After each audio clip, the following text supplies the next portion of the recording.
I'm a servant of the president. I'll be his minister if approved.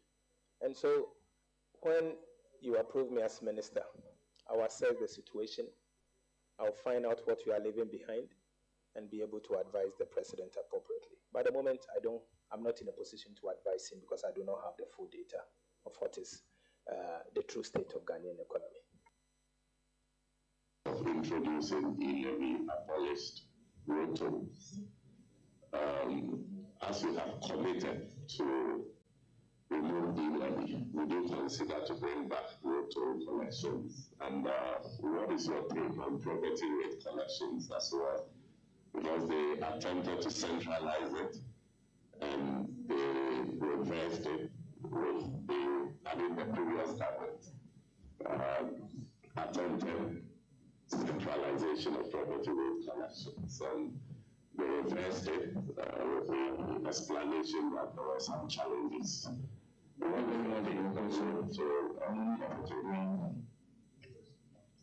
Thank you. Chairman, the previous government indeed removed the road toll. But getting to the end, they said that road toll is coming back. The chairman, they submitted to Parliament, it was not laid, a concession agreement with a company to reintroduce the road tolls. I have a copy. The chairman, the NDC indicated from day one that the road toll will come back. We are not running away from it. In fact, the Honorable Haruna Idrisu, at the time, the minority leader, said that the NDC promises to bring back the road toll. The hands up will bear us out. We have not run away from that fact.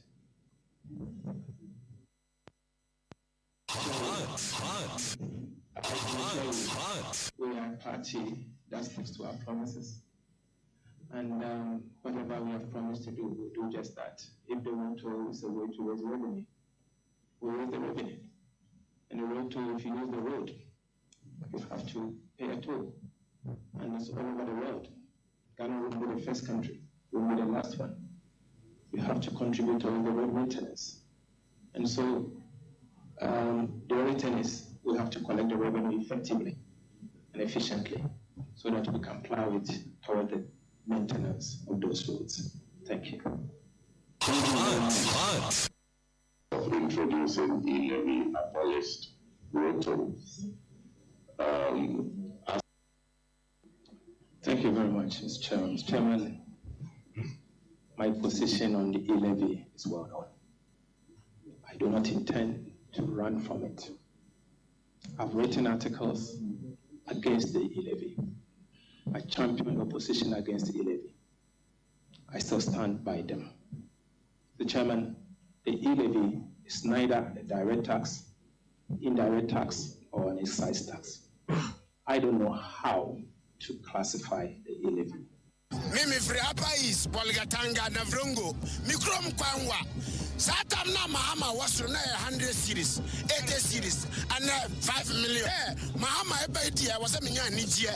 Mahama Tiemi Amistrano, Oba, Onsha, say, Yabibia boy, thing, Yabetia, Ahuma Profo, Amaimu, I am Disika, Maya Jumasaf, Mabafrasibes in the Miniquafo, and was some Mahama Ba, no before Mangana, now Colana more talent, no, yet Mimomuso, Nadachi, Onyango. Na ejuma da omampeni mama ini Mimi Friapa is Bolgatanga Navrungo Mikrom Kwanwa Satam na Mahama was 100 series West Bariaba Hanujo Mama Tineba Jamama Hudo Sedie Ghana Eyejima Dane Edijo Mahama Ebase Anedai Yadinisi Konyanoso Yamajo Mahama Yanikakra Yahuse send your John Abayano I say the Nkuma Aji independent Amagana Yambasi Kanti Yaka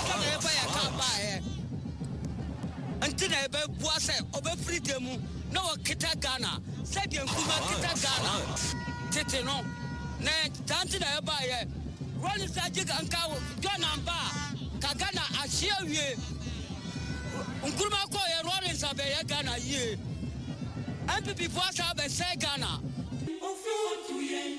Ofi urana na nyamiame titi kwa furamu wa uji afya de uji diebe uji asido Ofi urana na nyamiame titi kwa furamu wa uji afya de uji asida yenda wasi waduma kama Odo murusu awudi adumye Eso asida yenda wasi Asida yeda wasi odoma kama Ofyo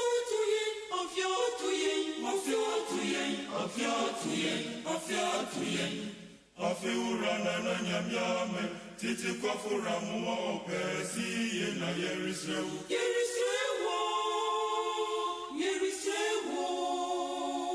Opesi ye mesi ye odoma kama Yonkudonwe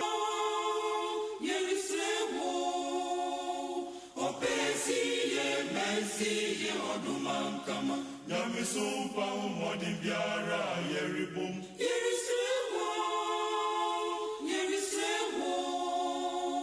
Opesiye mesiye oduma kama Nyami biara yeritum Yerisrewo Opesiye mesiye oduma kama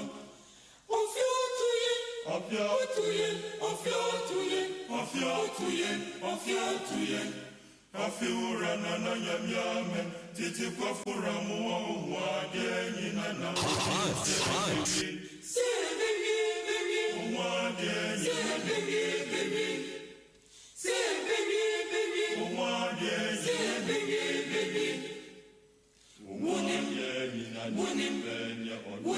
Wunim ya upenye oduma kama Amaniri ba se bibi Wunim ya upenye oduma kama Upenye oduma kama Nijeri ba se bibi Wunim ya upenye oduma kama Ofiro wadi nina wunim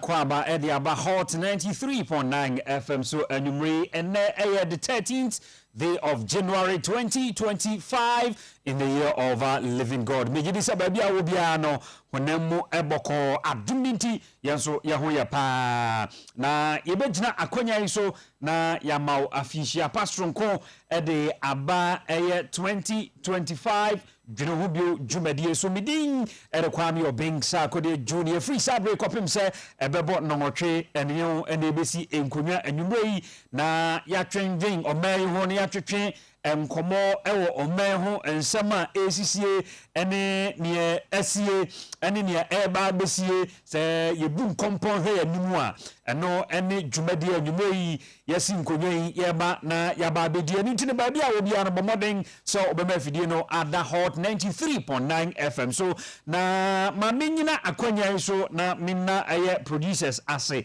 Foster a technician on duty anyway wo chinchim video no ede emame sanso ena same ewo the MCR room honomo na daroma oba Facebook hot 93.9 FM so a unya me ehwe ewo honomo enunti na mekamfo ama se ba bia obi an bomodin se oba join live on Facebook hot 93.9 FM na washe ama obinsunsa akadi eya comment na efi ena eko no yebebo modern na yetimi ahwe eya comment na de beba ni nyina na yetu ho anamon akenkan de amount ewo dwumadie eso aseda no enkoma the executive producer on the show Kofi Nkansa say waboaboa eso wo chefa ewo so enunti eya na wabo modern say wo de wadwenkyere no ebeko eya Facebook onomo ede amayen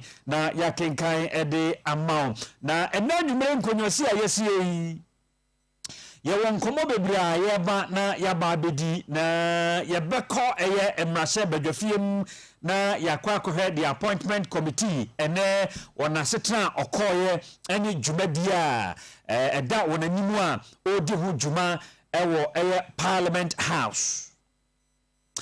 Na said ye nyina yenim no the president John Dramani Mahama and the first appointment na nipa mako miasa edi ena na ewoso na appointment committee ase won dwumadi ase eninti ene the first appointment aw mampani ayeno empanifo no asase eko amya tutu wona no ahwese enyanya bia or the capacity and the capabilities are dwumadi o mampani pesa ode hye wonsa ema obedi edeboa omei enkanko no obetumi edi sa dwumadi no ana eninti yebebo rem ewo eye Parliament House ni akohwe the appointment committee dwumadi a odino and day as far as the appointment of these ministries is concerned.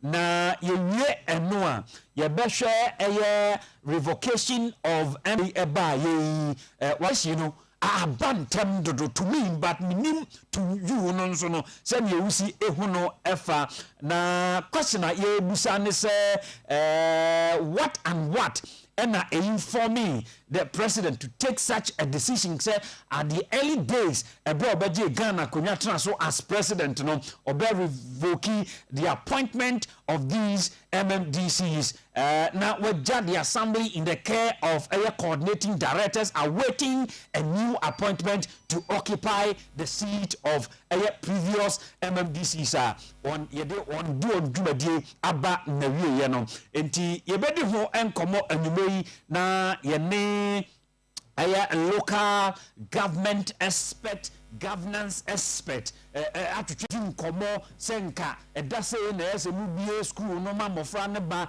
edase na nkense se mu bie ma mofra ne ba ni nyina ye emiamia sukuu mofra no bedie ade asua de ni bia anunti ama na aban no atu anamon bi se ye wo emiani bia abandada no krae ede ba oman mu binum wo warehouses e wo tema aban no ama order se chief of staff en se animanimi ye be yi se emiani ni nyina na ye de akoma schools ahodo no se de be ya ye benya nuane ama sukuu mofra no edie na some meeting ya na nkese se baso ni very important pa isanse se ebaso a eno ena ebese eya na montu aban ni tunu mo kena na ebesan atwe aban na dwin asiso se ehia se animanim ye anamontuo ebi wo hono mo a apart from the president ekan nura ewo dwumadie na se no esa aban no etu ne boa ema schools no etimi nya nuane ema school emofra no edie na yeguso a ye kasa ya minim se okay se aban fufuro ya wa be led by the president John Dramani Mahama ama IGP order se onya investigations into the killings of 2020 elections and 2024 elections respectively and nti enkomodie mo no ye be factor all this into it na ya hwani and mpanifo atwetwe ho enkomo na yakwaje wana dwenkyere ewo dwumadi so bidinga kwa me obensa akodie junior enti kwaso ama afidie no ena eha enomo na ya basesi a ni ababedi enkomo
Intima Yansamba Tifonina Kwababio Emra Hot 93.9 FM so enyumrei na meka ose Dwene Jumadi ena utie no na wadwo pepepe ena yebepon na medical catcher ose yene mpanimfo binum ebedi enkomo na yahwe exactly what is going on our parliament na yakwa akohwe the appointment committee on Jumadia odie ewo omampanin fufura yenya ni appen so first appointment wa making na mamemfa krata we say emetwem emam wie yape na yeba abetwetwe enkomo. President Mahama announces first set of ministerial nominations Thursday January 9th 2025. President John Dramani Mahama has submitted the following ministerial nominations to the Speaker of Parliament in accordance with Article 78 of the 1992 Constitution of Ghana. 1. Honorable Dr. Kasiel Ato Ba Forsing, Minister for Finance Designate. 2. Honorable John Abdullahi Jinapo, Minister for Energy Designate. 3. Honorable Dominic Akoritinga Ayini, Attorney General and Minister for Justice Designate. Below are the profiles of the nominees. Intino, ohe ase honoma profile no honoma ten. But for the sake of yenjumadi intino, yebetwa so na yene Mr. Amon Kote or ye governance expert and afi local government expert akwakodi enkomo. Obani wotimenka anyumre ya mema akwaba Edeba Hot 93.9 FM so na afi enane dai bi kan ya yedi enkomo nti mema afi shapa afin kometo mejidi se honamu boko yana oba de aseso age so anyumre na yedi enkomo. First of all yenhwe the appointment committee on first sitting ewo afimu ena eba so when the honorable minister designate for finance Honorable Dr. Kasiel Ato Ba Forsing appear before Womo say Udwani Edi appointment committee on Jumadie Efri na Shase enedai ebepem sabria meno say I can't tell say gusua ekoso anase omudi ni nyina aba na wiye o first well say part of conditions are yedibe power President Napam for Nyom Bayajma. It's in the channel, Afano MPs, and this in but I'm this time the man who said a woman frame could be friends of the committee. Our mother can be brave, friends in the choir adults and say members number. But it is allowed. I mean, Ama friends Nukrano, they are allowed to ask questions. So far not so good. Some of the questions are technical and ministers so and our appointees so a year no fine. And I'm saying no. Okay. Now, from your first observation, sir, some of the questions were technical. Is it in line per year? The very place the appointee no kono, and as you saw some of the questions falling out of line. Oh, no. Within finance, planning, and budgeting, and figures in terms of debt and then payment of debt. I mean, my question be personal na call outside the finance and economic area. Especially manti JJDN mati friends miti Dr. Toba and I miss Attorney General the ACCA. Okay. But say idea we are called outsider. Say chairman best people into lane. Now about back to the BSF will be our question.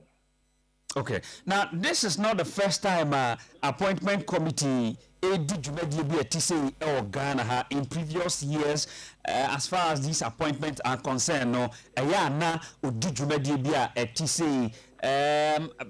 per the type and kind of questions asked today from the bench of the committee, you know,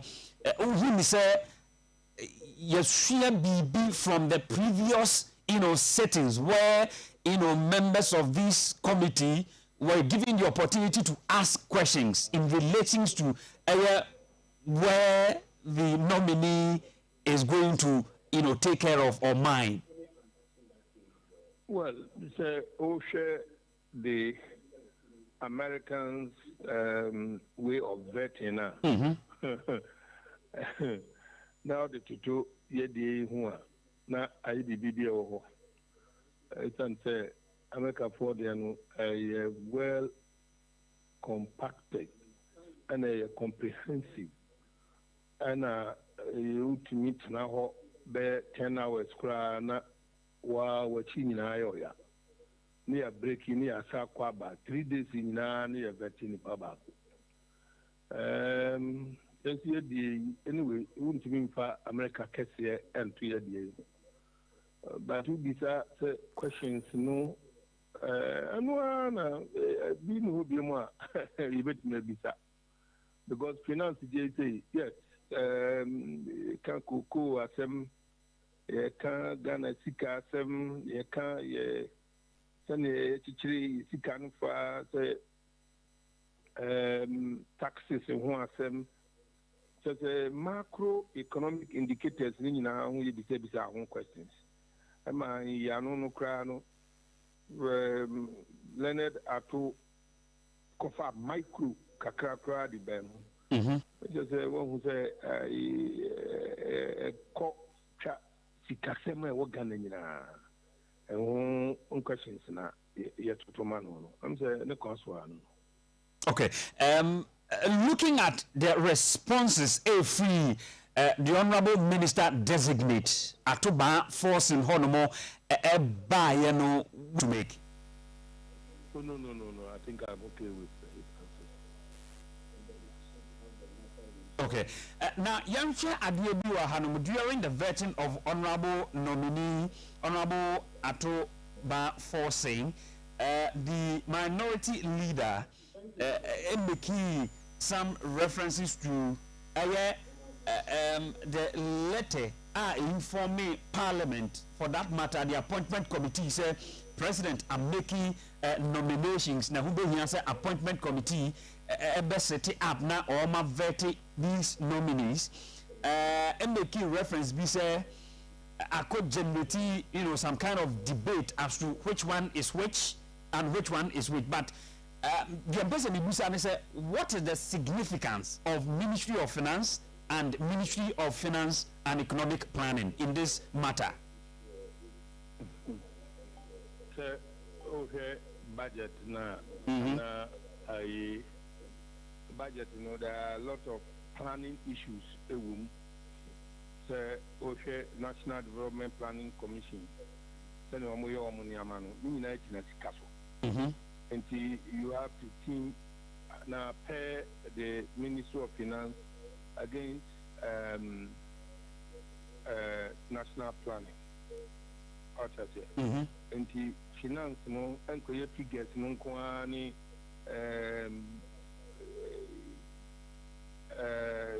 budget 11 say fikase mo kwani nkoye say yekobo bosianum ni yetwetwa kanum, but economic planning say planning in building the nation and sikaso nti two no and echo nti earlier correspondence no koye say finance and it might be a slip somewhere, but finance there any planning can and then finance no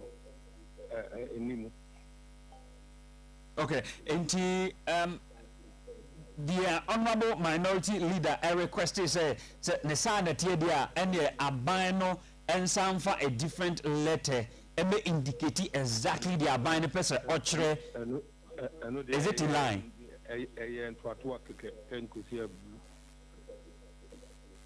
But say politics, be actually the cratchy powers, but irrelevant. I mean, let's put it, let's be frank. It's irrelevant. Also, before Mubebano, a meeting keep to be Omuya, Omude Eshisha Niama and San Oma Betinasi. Yeah. Omuvian Swa, Omusayi meeting and San will be a copy. And the Oma discusses our issues in the da. But so after your mark inspector Ghana who said mistake to be on. I was so sad back. Not Ghana who then you know can give no. And because it's so far as I'm concerned, irrelevant. Anyway. All right. Now, even though these ministries and as a department and vetted these nominees, you know, very important and vital in the governance of this nation. But looking at a time appointment committee, you know, spending on one nominee, asking questions and also, you know, chipping in some politics, you know, is it something you would have something to say about? And I say it is okay depending on how important, you know, the office is. Oh yeah. I mean, it's okay. It's a banter. I mean, the amount of question now, you should be able to answer. Question here outside the framework now, or much the chairperson. No, I catch us a question outside the you know, I agree. And our policy now, guidelines now, I guide you. No, I shall say outside it, and you reframe the question. And now, then this question for. And TM say, I think it's okay. So far, so good. Now, Yambra responses are if the honorable nominee, honorable Ato ba force and honomo ebi eba and so na yenti also adventure for example, the question was asked about e-levy and betting tax, whether say abano be scrappy and answer obijana mana honom said the eti na what response if honorable Ato force in honomo eba na or just say in the first budget of this government, you know, a buying a scrappy e-levy and betting tax going forward, considering the economic challenge you face as on mine here sika near the aye no when the honorable nominee on this position say in the first budget of the government, even if a buying a scrappy these, you know, taxes are essentially to sana mono. Well, so yeah, no, because any revenue in Kwan, this is okay. And he said, "Who bet me a balance or expenditure? Now, what media cut levy be a new answer? Why not? Because in the COVID in and so COVID tax in the idea. What's the sense in collecting that? Okay. Now, we are only interested in taxing the people. Taxing and so taxi nipani be there. Baby, I say no musicani na be there by ho. It's up to the minister and the finance department of government, you know, on making sure the revenue will commensurate with expenditure. This this can now also has a balance with revenue now. And this also be free more. Why not? There's nothing wrong. Also free. And what you can also betting tax is insignificant. We share your budget now. Just will be in about amount of money. You levy a distribute the individuals finances And well, or she shared the budget and then the bar, any be but what they can indicate is a year free, and he no one. Is this something I quite to say? I buy no the Nifa AE levy any betting tax free or not or the bunkum as I reintroduce rotos no edi amaya because she say oh yeah speculative. It's an say budget no. And road tool so no road tool no juma ekoye road tool no for road maintenance a specific tax and a cop baby a cop pepe yile bi nye specific yile bi ba no Abanya bajo meet ye ka tie nyina say yile bi ba e be cause Ghana problems nyina yile bi ba e kwa fe problems na ye more anti it is neither here nor there. Yenya butrema budget nemra. Eba ni ya fifi munia ya shese Robin Peter to pay Paul and as then send a canon. But for now no, because me mentia didn't ya mwakwata si we road to le because so here you are I ba umiakra kokan baby say or can baby that say Mammy and Kobobu Siakra World Bank. Ni told you roads Nina, even a scadia. Na Mr. Kra, Mr. as a Omen or Moody road tools in a year coin in the whole world. It's not possible. To go road to a Dama Cape Sika, for maintenance, Untimin Fan Concoy capital investment. Any and on our cars are now wow buying so were you tools nephew. And yes, be our increasing na maybe I acquire Kakesi near the road, but one day I was asked scrap on cry. Now, French, I want Casa. Them say, I didn't pay what he bit me a road tool, I roads in nine. On one share me a road tool if you are well. Okay. Now, Mr. Kote, my final question on the appointment committee sitting.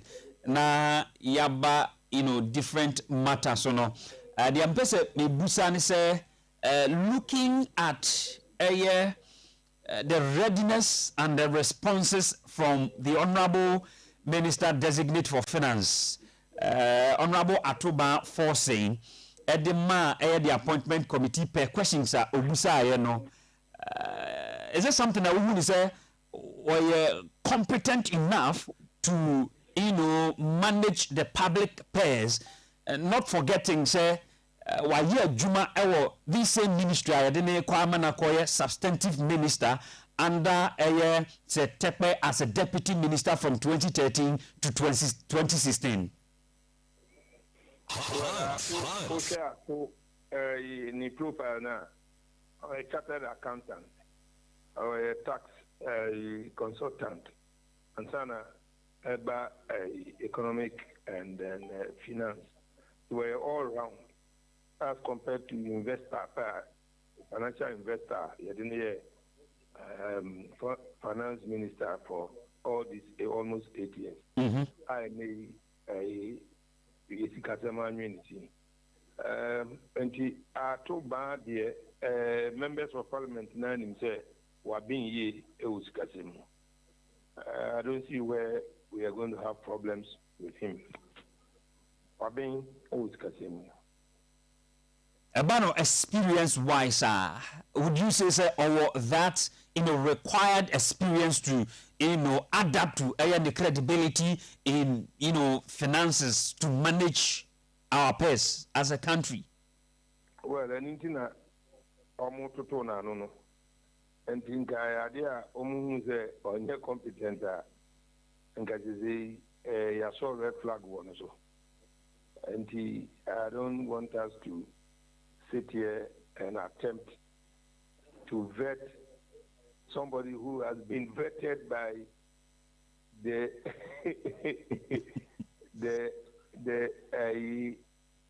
required people necessary by law, especially more vetting on. Necessary, Parliament, Jumana. We knew I hear the beer bedano. Ebiane, Yan Kojo. Mr. Kotema, Yanasa na Yemra a final issues na Yamfian Komudino Emra Newiye. Dated 8 January 2025. Chief Director issues directives following revocation of MMDCs and Assembly members' appointment.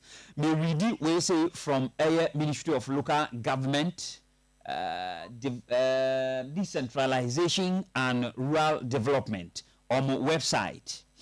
Na Assembly say the Chief Director of the Ministry of Local Government, Decentralization and Rural Development has issued directives to facilitate a smooth transition following the revocation of appointment of all metropolitan, municipal, and district chief executives and appointed assembly members by His Excellency John Dramani Mahama, President of the Republic of Ghana. Enti na de tie nyina ne se omampani na John Dramani Mahama are revoking the appointment of all the MMDCs in Ghana on the 8th of January 2025, and in fact it take key effect on the said date. But what I am learning from this revocation is this time around, abantem dodo as far as Ghana and memo and transition is concerned, and from your end, from a different angle. Well, abakosem wo ho. Abakosem ni say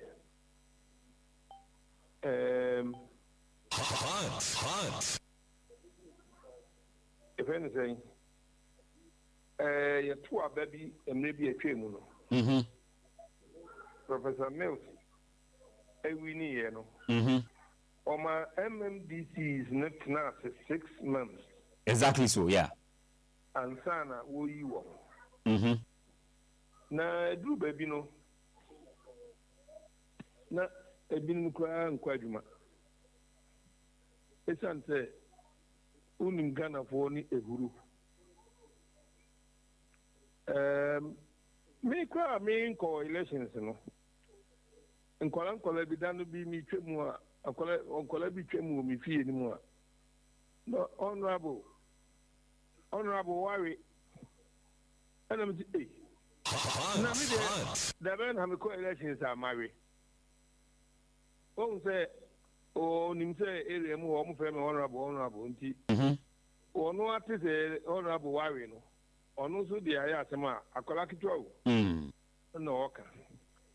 Oh, say, we are opinion na una oshe assembly nina aso. Na what buying anyhow.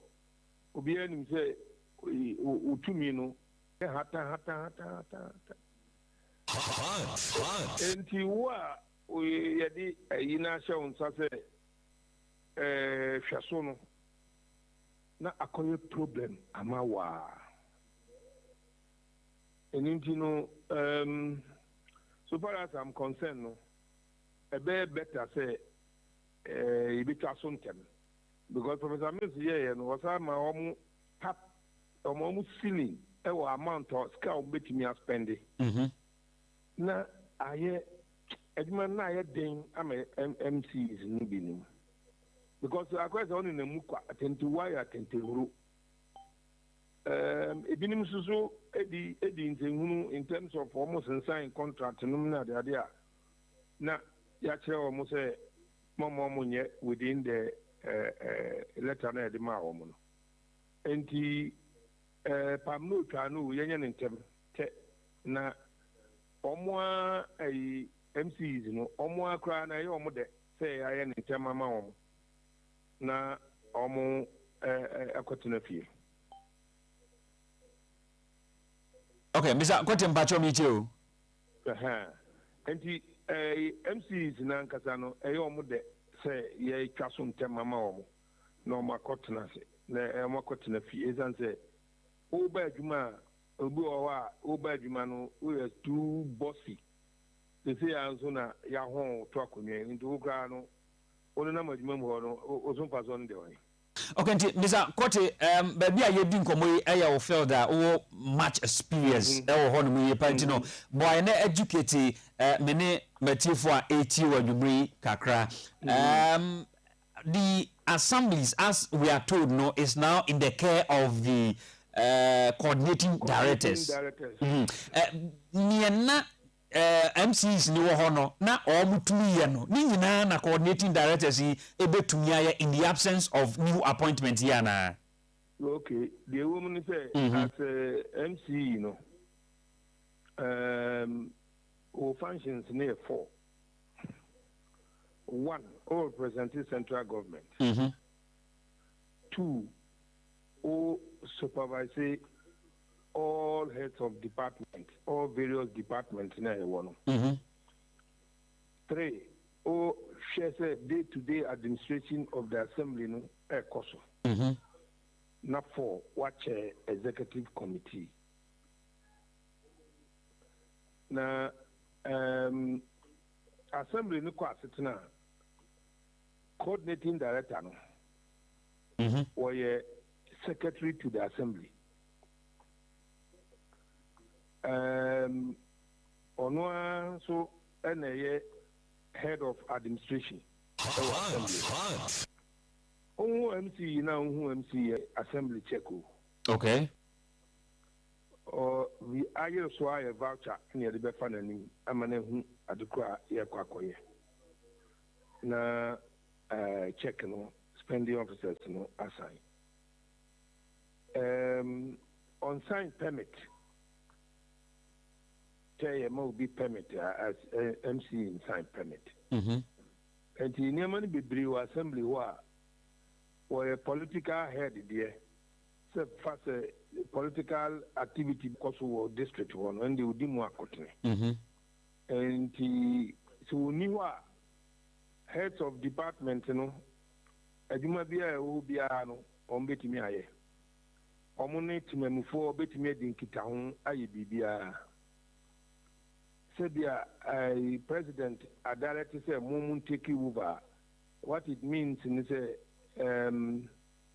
president, you know, at be here Bibia, and now Bema or delegative function Bia, or the Befa coordinating director also.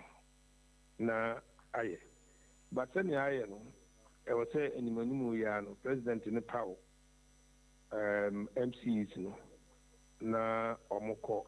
Ma Ejumano Ekotote. Esan say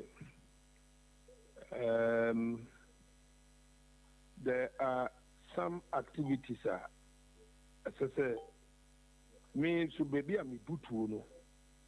Eya Ejumani bi wa me sha no ma hu say ayina yentiase concept ni yentiase. Also, the functions of assembly so say supply of electricity between assembly no and electricity corporation. Supply of wholesome water Ghana water any assembly no ejuma. But in prepi you know assemblies you know they don't even want to UCG for and Ghana water for. But me MC here, Ghana Water Director or Warm District one, they be over me meeting. Because that is what the law says. Electricity is over me meeting. Means now my me kanya ne ba na me nyina bosi kanya na ba no. Somebody must tell me why the lights are off. Means that. But said the okay e ade a ekoso dada. And I'm saying, me means yes here. You must explain to me.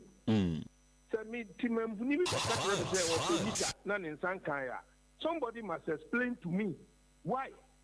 Of a light nan in Sankaya. It doesn't work like that. I must know the economic strength of my district and I'm a municipality. for me to appreciate what is happening because who MC, you are representing the central government. And it's a obiti district na bibin koya. We want to answer with because that is why you are representing central government. And the functions in not in my municipal, say a common in Amabontain or Pedro, or a stray animal. Lord, this is stray animals, they'll say a young crew, because when you come as a common will be. Okay.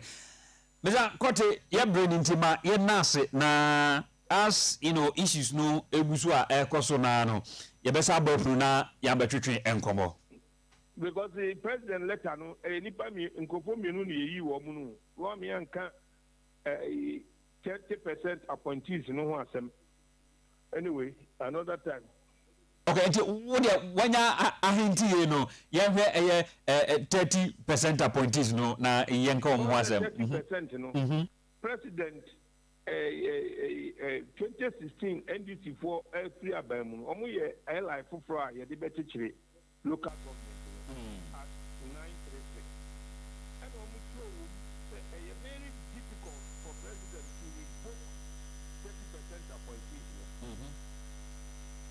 and ye man omo di that na woni na president we engineer sorry to let us our come okay but na to buy na normal alima as minister for local government to see we can call parliament under the ticket of agency and of course this and Mrano no yeah the president took me up come and the president did not really come 30% no say ya kwa saba so say 30% na ono president na okono pa woman or say come because of course this and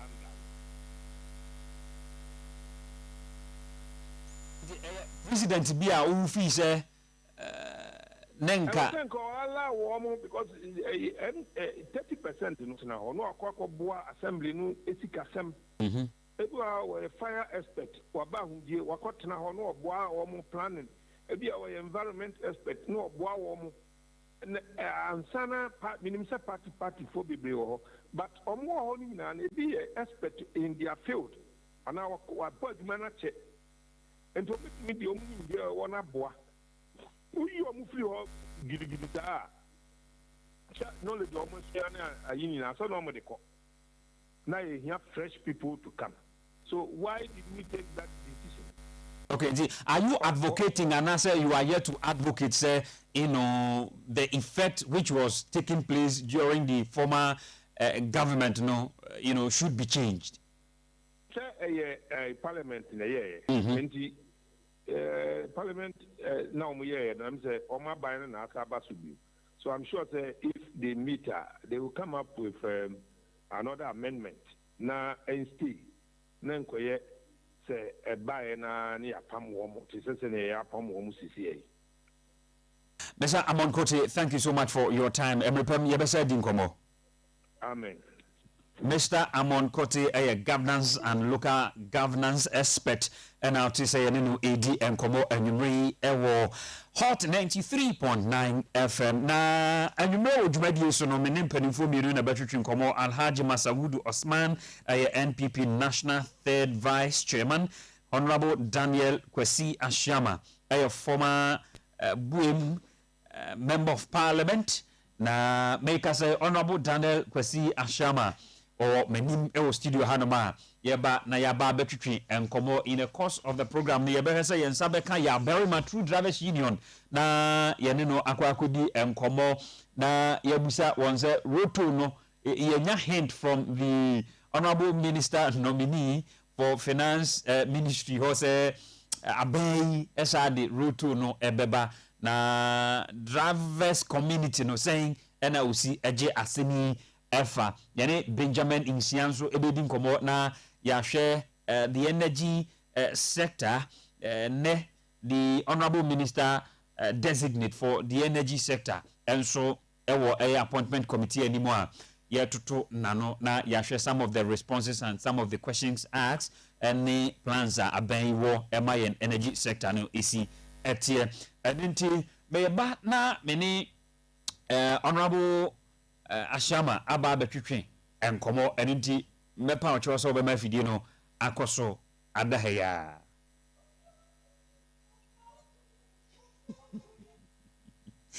okay enti honorable Akwaba baabi ɔfiri ba te sɛn afei mu ɛnɛ ne first time a yɛhyia enti memfa akwanya so na mema wafinhyia pa nti afinhyia pa no akyi no afinhyia pa no akyi no time na yɛyɛ mmɔfra no sɛsi fita yɛba abɔdwesɛ nim nti yɛnyɛ mmɔfra bio na ɛmfa ho sɛ yɛwɔ february anaasɛ march mu wohyia mpanimfoɔ bi te sɛ wɔ a wayɛ member of parliament da na ama na afinhyia pa a wɔsɛ meegye mburo nyadeɛ nti minimie paa sɛ okay because why abɔfra pɛn nti wei deɛ wonka sɛ yɛde buro nya na wie ɛna sɛ ɔsɛ ɔnya abɔfra gyem sɛ fitaa aba mu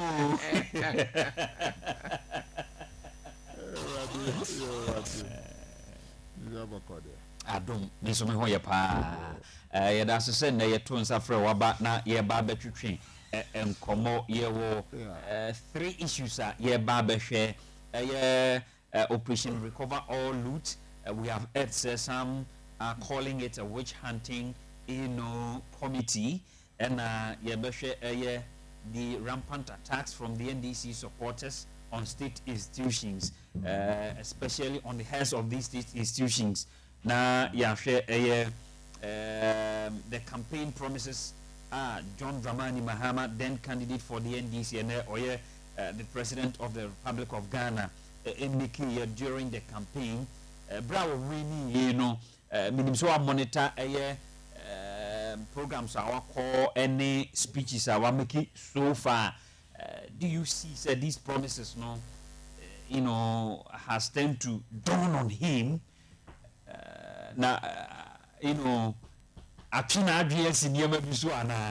these are topics are discussed, but a appointed committee sitting today and Jumedia Wamu aid, how do you see it so far? So far so good. I am say ayo etie for Michia Mama Fisher Pansu Hot FM 93.9. Yeah.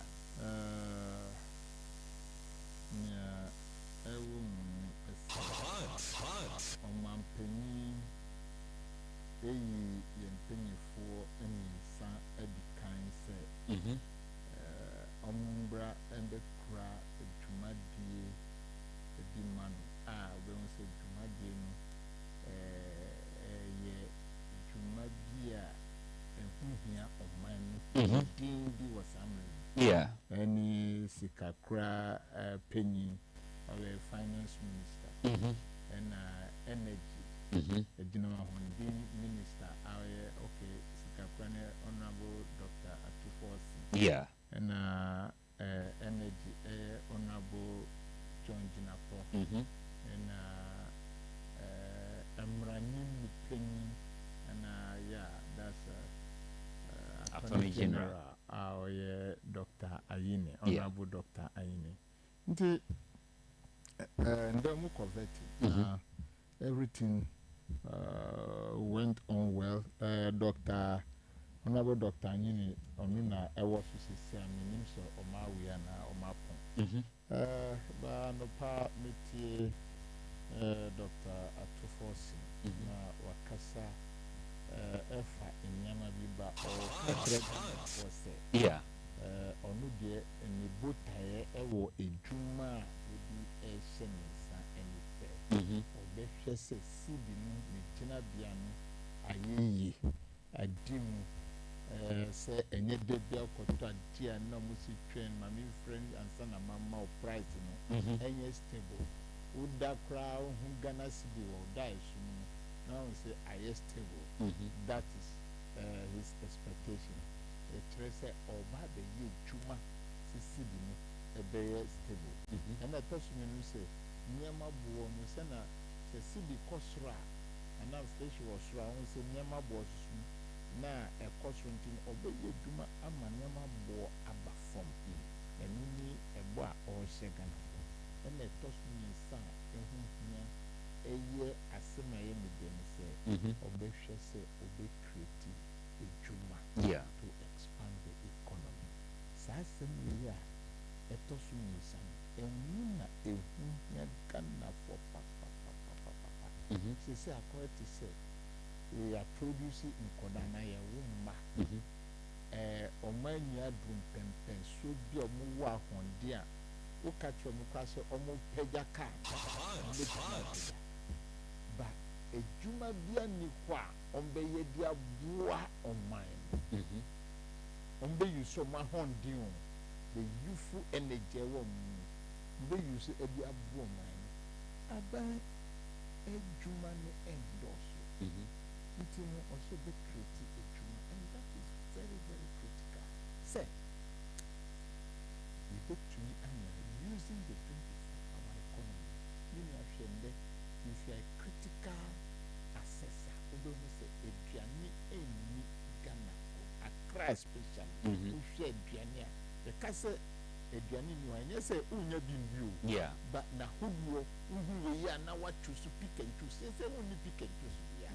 Adichia say no king can no banku and body and now say yeah it's not the same thing but senka obo say if your man can you baby we cry there man can you come my dear boy mami pay okay mango no when they come in season you make an assortment to what as a couple face to senior we pay but it is not like that. Just because we don't have enough to feed ourselves. So job creation is very critical to put our brothers and sisters into the productive sector. One asema make us say branch ni baba wadi. Manka se ko afum na ko kama but so be to me so it is good you do it. This is where are you going to make money from? When you make money from stealing, you chiwa you cook. Look at that. Who born nipa posusua? Who ye nipa 1, 2, 3? I know say acquire no buy acquire opunkwa apubonkwa. Now what say with him? There are some things you know. Who want to review, but a few swa and now the tour and now say hey. Fast obey catch us a truthful. Time they are control. You say we are in now must say with him. Yeah. Those have had on their trophy or control it. But oh, Sabranton, Manituma Biao to me to my papa. So you ask yourself, Adichia, Yakusha, Sabi, Na Kusano Benyafre, Yen to mean two from Yakusha. Yeah, this is what it is. And now Bantin, maybe for them, no pill.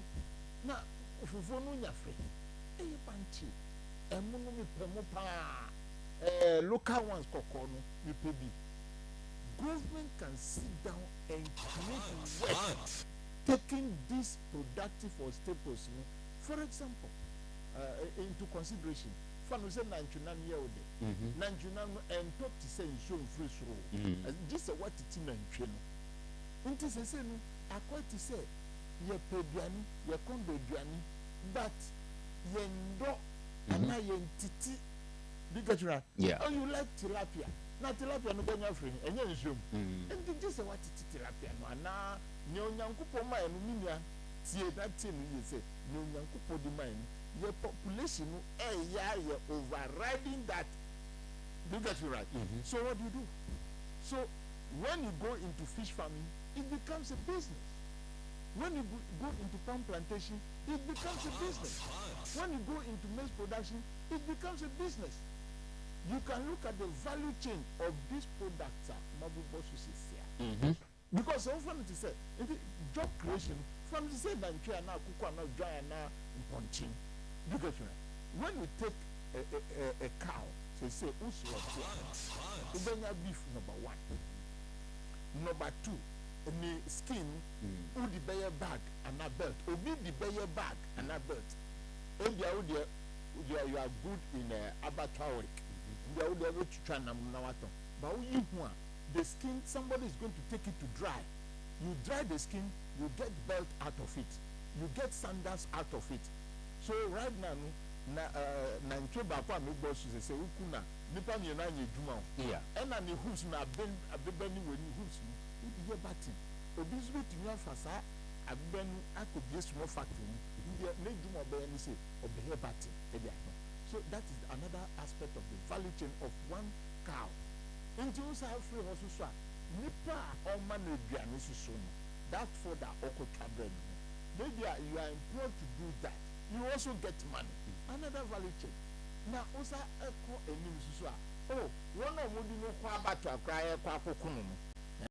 They too money. The transporter also make money from one cow. So when as a nation you get to me and family, you look at the value chain. You get to me and employ nipa hogo na ban susu bi na hon di type chirikata se. Mo be we ni nyina no. Ebia mo be wo ebia one cattle ranch na busu so a emetua mo kabi na busu budi ahwe mo. So you be there working at the same time ubenya beef busu so asa wo. Those are the things you should be looking at. Take also crude oil. See, we will say the Tihua. Now see, let us go and import petrol. Zero. And crude. Let's import petrol. Let's import diesel. Now, baby, I will go import free from say Nigeria. Meaning, Kaisenia O2 oil has gotten unemployment. Near O2, Edico refinery from say Onusanya employment. Near Ocean one their own one Onusanya employment. We've gotten 3 persons, isn't it? Yeah. Then near only good gallon Munaya Silla now with Mususu unemployment. Ship Wura Susu unemployment. So you see, and so refining the crude oil, Nipa 6 from say that value chain and unemployment. Until Mudia or Mudia now the petrol they are broke. Now I so you cannot employ yourself in that aspect to the 6. Every about and you say, Uko pumping station. Now my pumping. So we must look at employment in this sector. Say, what can we do to expand? So I thank you so much, but I'm sure he's speaking on the premise of the 24-hour economy. Then when you come to Honorable Dina Posiswa, Onusu Abekasa, Wakasa Afa, take for example, your tour, or Kasafa said, Tom, Nankasa say, or employee Nipa Bese 250. But Nipa ya employer group, wa Omu Duma prior over 600. Ton ye Duma, but Nipa ewo to say Senka and that, or ye Duma pay instead of 250. Now I go to Nipa over 600. You're very on your profit. Esa say yen create Duma for Bintino. We will say a Duma Kitwa be a bambe creating. Nanipa ko piho, no more piho. Go when it comes to national service, for parliament in Apophe. Do the whole time, now no work. You employ only on you take only 200 national service personnel. Professor Michael Kwe by now was starting 400. I'm sure class is honorable Badu. Earlier, we cry for 500 and 600. It's just a Nipana, a Juma Niho, Oko Parliament Hosu, Omuye Juma Bia, Omuye Lupotia. Because if you have national service personnel to the tune of 275, why should mathematics way? Omuye excess. So you will realize that say young create a Juman tema. Asema, this is saying we've made ourselves the professors of importers. And nothing I see the brew. And nothing I see the air bread. Because of beer sources, sir. And my pesca economy called Dubai. My pesca economy called China. My pesca economy called Turkey. More import, Mancasa and Yo, but that are finished products. We can expand them on any value chain again.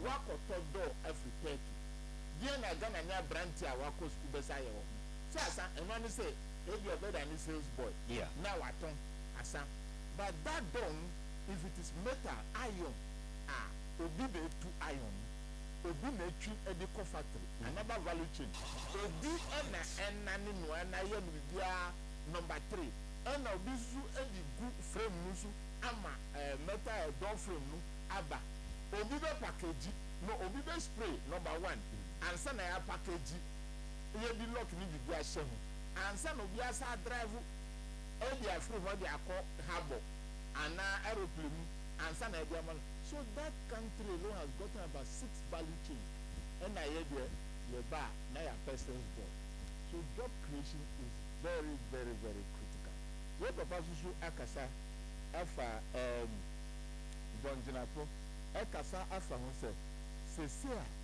yeti has a say we as a nation we be one now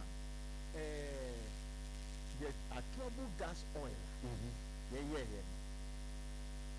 we be ja NPP from say ni tukura saba from by 30% eba ye kun NDC efra kun gas ye jamu excess capacity one this has no problem and excess capacity ye tian kadodo bisana na do ni NPP from let's say mu de mu komude na mu de ajaye. Those are the problems that we are facing as a nation. Share ECG say America say. She say NPP for abe create channel members. Channel members share say uye piani ana utiti nantwe. The product value chain will be the cost of the product to the consumer goes higher. America say ECG omo develop software. Amudi yetuma and prepaid for no omuko ECG check prepaid credit no muda go omo machine so say we like to call offer na akota from we get right NPP for buy any till and no ma create major vendor TGL company ni di mu onunu say no omuko ECG check ECG guarantee sika aman 30 million every day. Ghana cedis and 30 million and as stones. Ghana cedis G Nafako Akoto credit. Into auto credit means here. No mass Akotama third parties from vendors of Muwa and Yamian. No matter. Nipa awa disika guarantee ato credit ni keke edia betomano. Me chefa we credit also feel with 2.5%. And then is say the kafra was I say. We dear o ma create and my friend create contract we dear your 2.5%.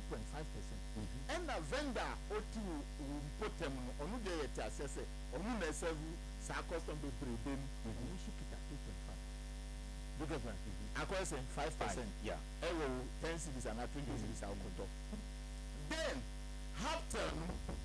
Hafteller ya kase every bawnya office bawnya de no so no onu so say when mu omoto credit numa individuals na onu no obeji sika no e de akoma ECG munya onu a Hafteller oji sika no de koma ECG no chefa ewo credit no 3%.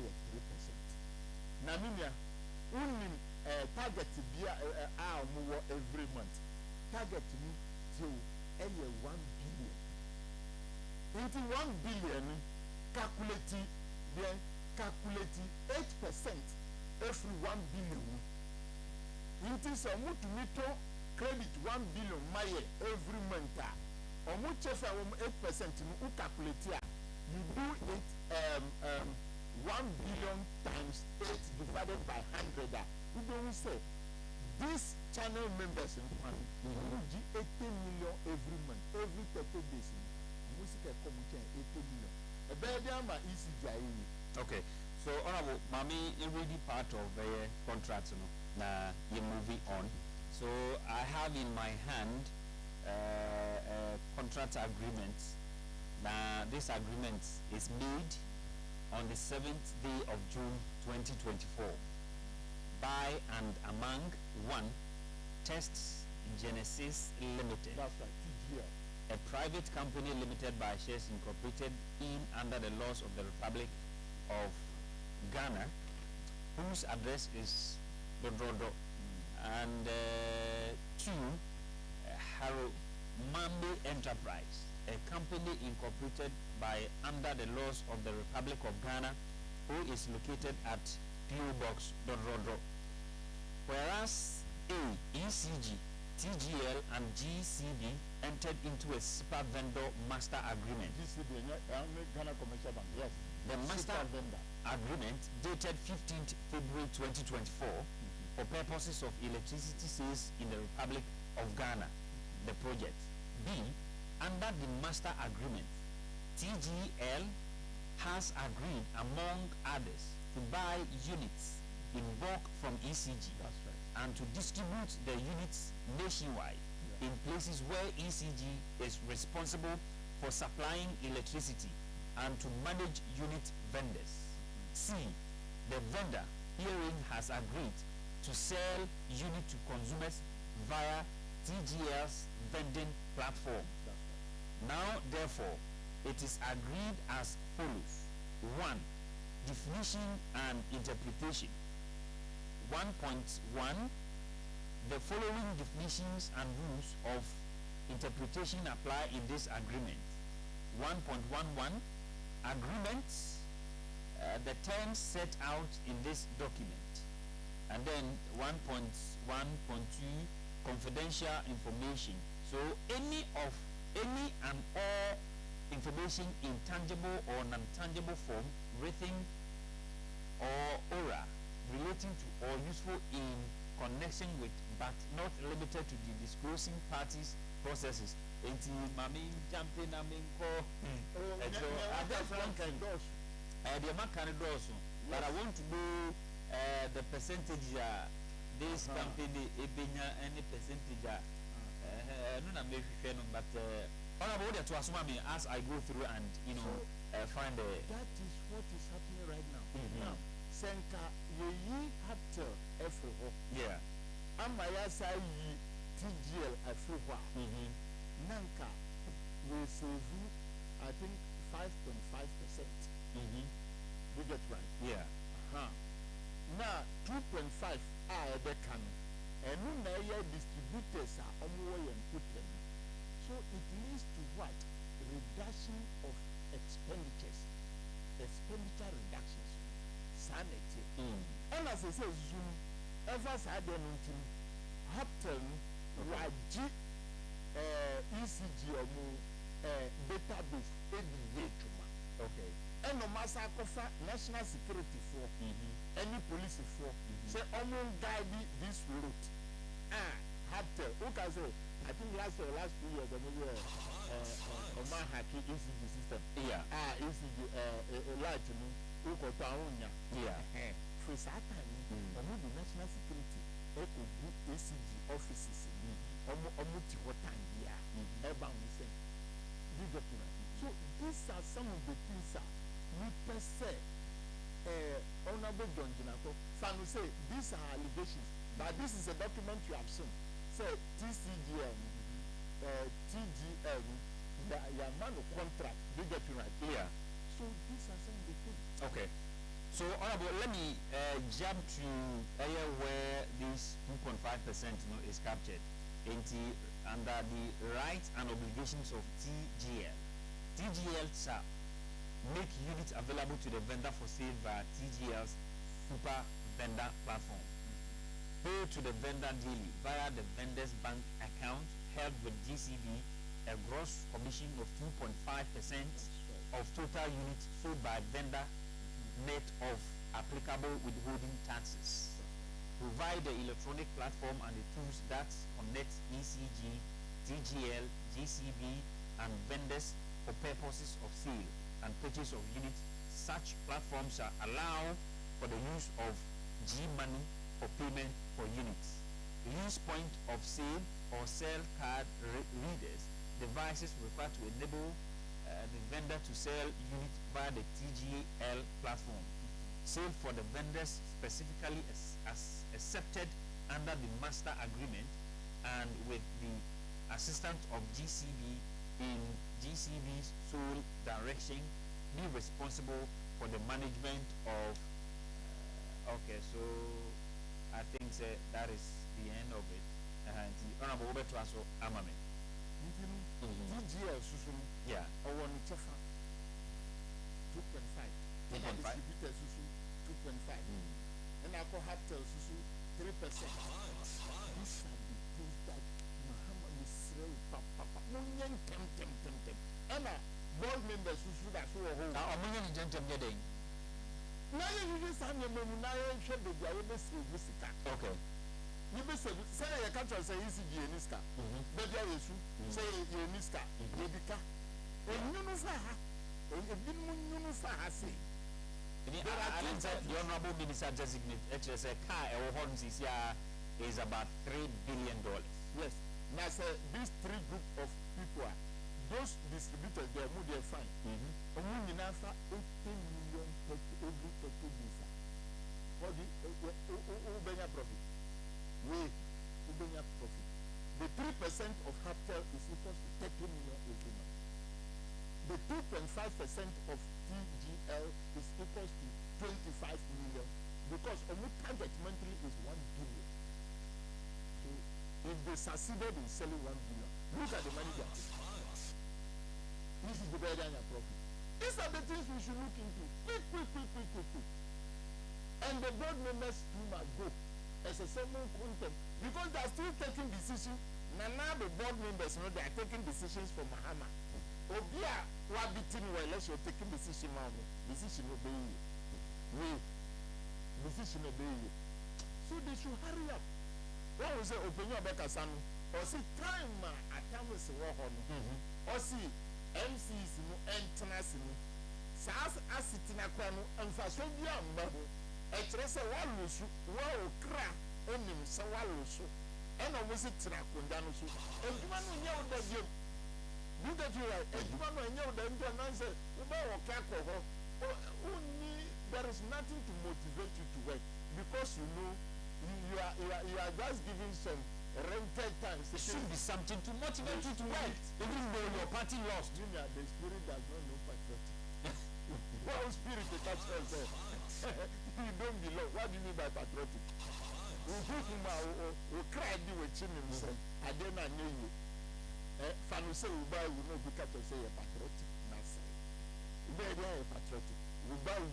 You say we buy you. You can't. Into the better thing to do is that first leave. They should go. First do you say silence while you are there until on found you prepping. Then I come to me prepping. You found you prepping say MC is a moon in Ako. Yeah. Ghana show. This is coordinating directors by you. And they are working too. Then I see you are coming in as a monko. I don't hate them. I don't hate them. And yes, me end this meeting America. But when you look at a Juma or my down man, or what does it to one, or what does it to Sako Kwan, or Dia Ben Pro Unyans of food. Okay, the question is, the coming in our home corner, find the better to pin say, a buying the beginning of from Marco. Says, and the next in command, those who are one of the future, they are the civil servants. The civil servants are your Jew, who shall say your Juma, to hold you at 10 years, 15 years, 20 years. You are not an appointee of an existing government. Okay. You get it right. So you can take charge. You can take charge. And then the apprentices are apprentice. They should also know that their term is contaminous to the that of the president. In Keda on your free independence plan. Now it's not with you. You get it right. And most I don't know I am praying say the new constitutional review on the year. We should take this into consideration. Don't overlap people's regime and more nipa wa appointing no kono. Na nipa no say Omama the 4 years. Inti Mahama onja of 4 years my campaigns atia mo ho. Mahama ya atia uzuza ya atia no. Eno no abe wini onja na tena ho. Onye tuba papa. Okay. So the constitution should take care of that.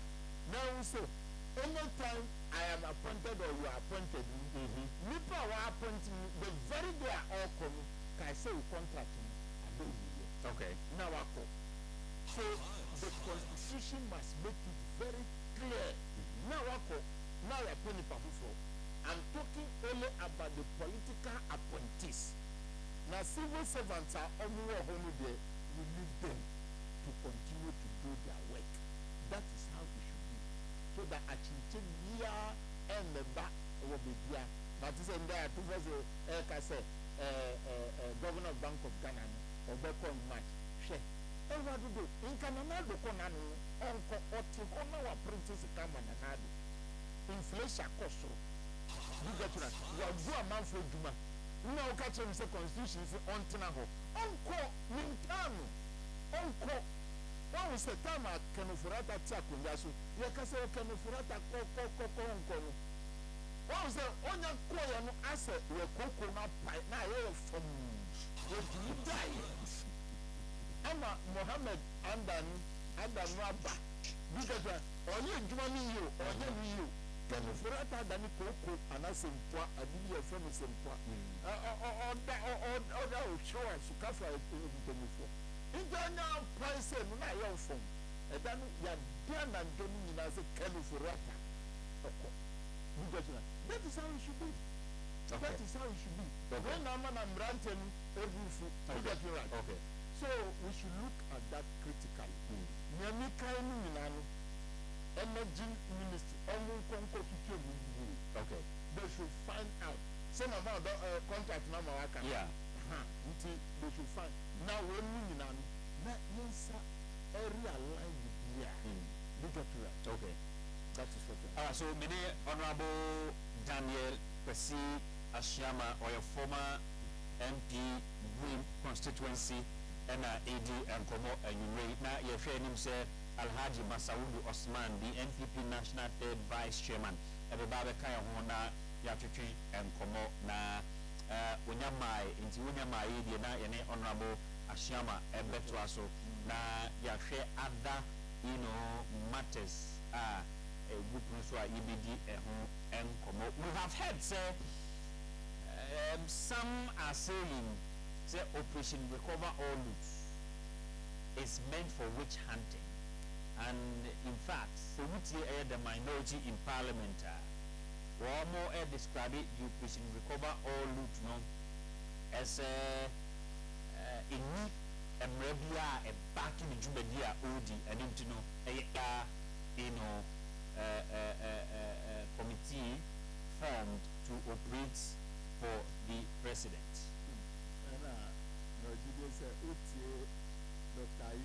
Attorney General and Honorable Ayariga. What is the spirit of the Constitution? So very patriotic, and now who Bolivia Ubeka. We are Ghana, Sikano, Yasi, no Yasi. And now, what's our reform?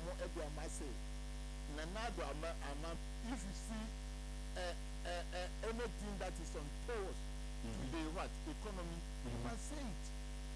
Now, but say something. I stand to be corrected. Was there any committee formed to spearhead, say something, and Nanado Dankwa Kufado? Nanado is not the person who wrote the Ghana Constitution, and they were not even part. So we cannot be referencing him. I just say what they say. Now, sanitize. No, what they said is sanitize society. Okay. You get it right. I am not referencing him as an authority of the Constitution. Okay. You get it right. And Obisu Base. Ghana Adapa Beni na Ewokon. We are best share. Say that's what Jina Wana Obiafa. So we are fan of one password. Now yes, I the Orani upgraded version of see something, or a refined name for see something. Operation Recover All Loot. Recover All Loot. Not that belongs to my family. That belongs to you and I. As some we cry and come for completion, we cry a year. And nothing as a bow we are doing with our boom. We compare constitution as an idea. We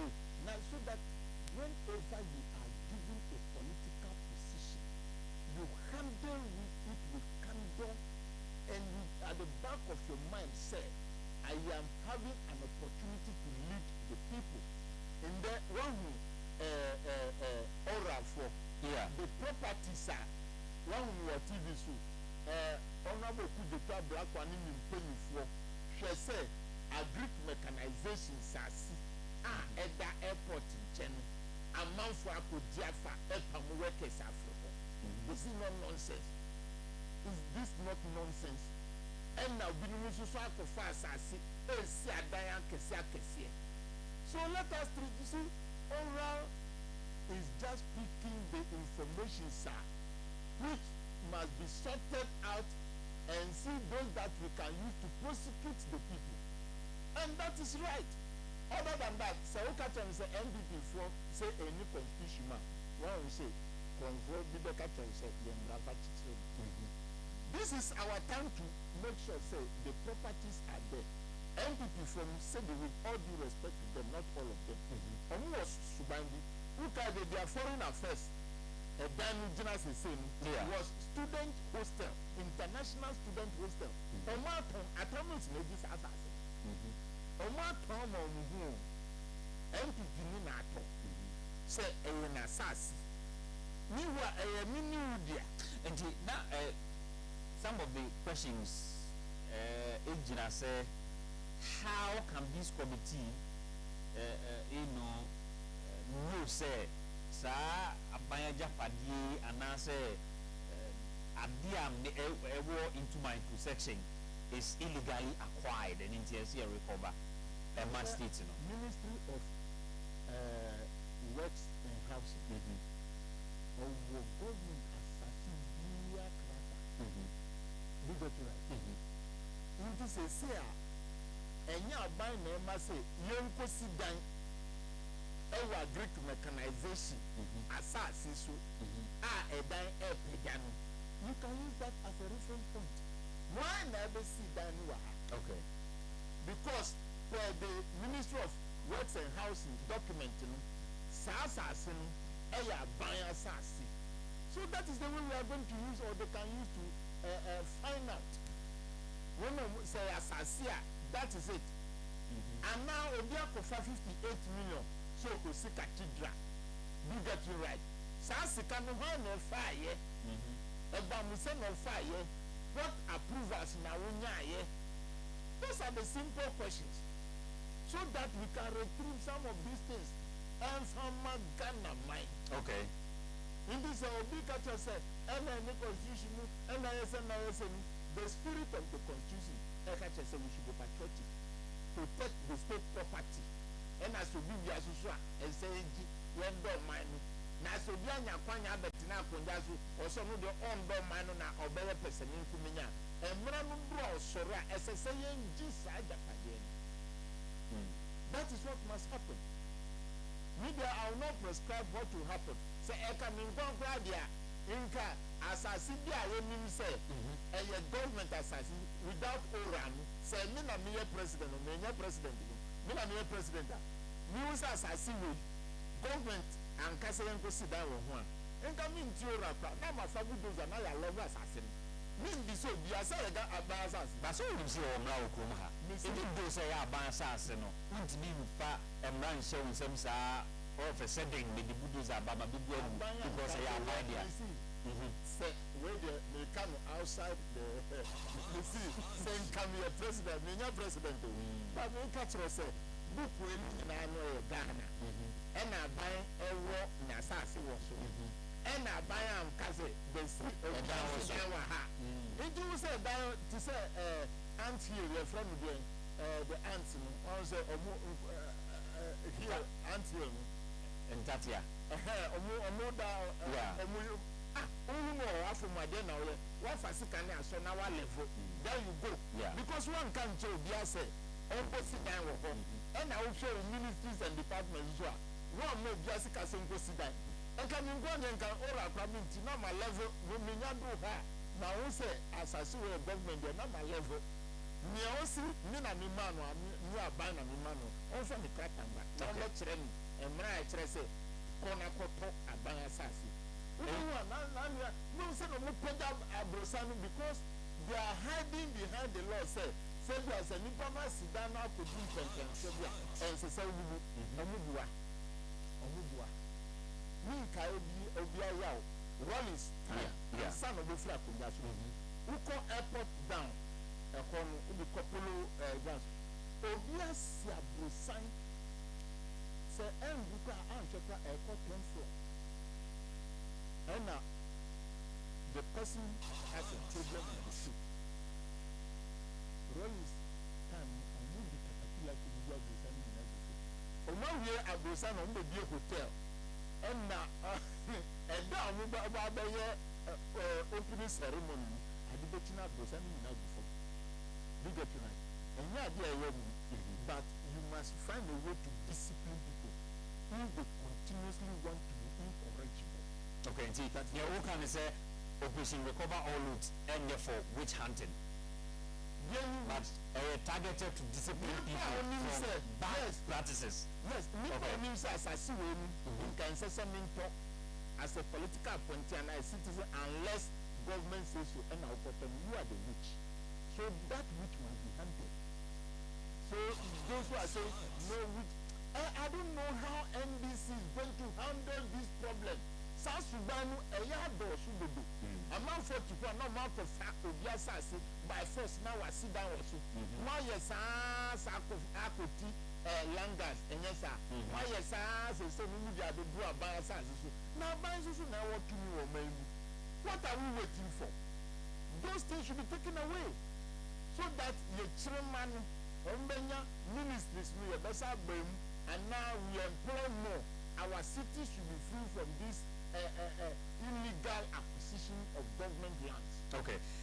Now, on at the National Mosque, the President John Dramani Mahama was there to comment about the rampant attacks from the NDC supporters on state institutions, especially on the heads of these state institutions. After that comment, our President Mickey said, you to do now, but training for Embra and Jumano. Honorable, would you say, the President Kayan, you to know everywhere Juma, and as still now what they are said to do no more? When is that? The President. Yeah. Because